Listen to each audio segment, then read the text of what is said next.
Hello guys, welcome back to my channel. Hello guys. കൂട്ടത്തോടെ കിട്ടും പനി ജലദോഷം അല്ലേ അല്ലേ? ഞങ്ങള് കഞ്ഞിയൊക്കെ ഉണ്ടാക്കാൻ പോവാണല്ലേ. ഒരു അടുപ്പിച്ച് 4-5 ദിവസം കുട്ടിയുടെ വീഡിയോ ഇട്ടിട്ടുണ്ടായിരുന്നു. അവിടുന്ന് പിറ്റത്തെ ദിവസം കുട്ടിക്ക് ചെറിയൊരു ജലദോഷം തുടങ്ങി. അവിടെ പനി, പിന്നെ കഫക്കെട്ടായി, പിന്നെ ഇതിങ്ങനെ വാശിയായി. ഞങ്ങൾ 3 പേരിപ്പോ ഓരോ വർഷത്തിലേക്ക്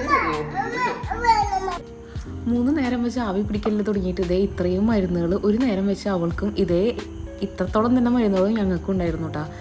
അപ്പോൾ മരുന്ന് കഴിക്കാനൊക്കെ ഭയങ്കര മടിയുണ്ടായിരുന്ന ആൾക്ക് ഞങ്ങൾ ആ കോഴിക്കുഞ്ഞിൻ്റെ വീഡിയോ ഒക്കെ ഇട്ട സമയത്തുള്ള വീഡിയോ ആണ് കേട്ടത്. അപ്പോൾ അവിടെ നിന്ന് അങ്ങോട്ട് ഇതേ ഒരു 2 ദിവസം മുമ്പ് വരെ ജലദോഷം കഫക്കെട്ടും സാധനങ്ങളൊക്കെ ആയിട്ടുണ്ടെന്ന് ഇപ്പം ഒന്ന് ഓക്കെ വന്നിട്ടുണ്ടായിരുന്നുള്ളൂ. എൻ്റെ അമ്മ എപ്പോഴും പറയാറുണ്ട് കുട്ടികളുടെ വീഡിയോ എപ്പോഴും ഷെയർ ചെയ്യരുത്, ഈ കണ്ണീർ സാധനങ്ങളൊക്കെ സത്യമുള്ളതാണെന്ന്. ഇപ്പം നോക്കി ഏറെക്കുറെ ഉള്ളതാണ് എനിക്ക് മനസ്സിലായി.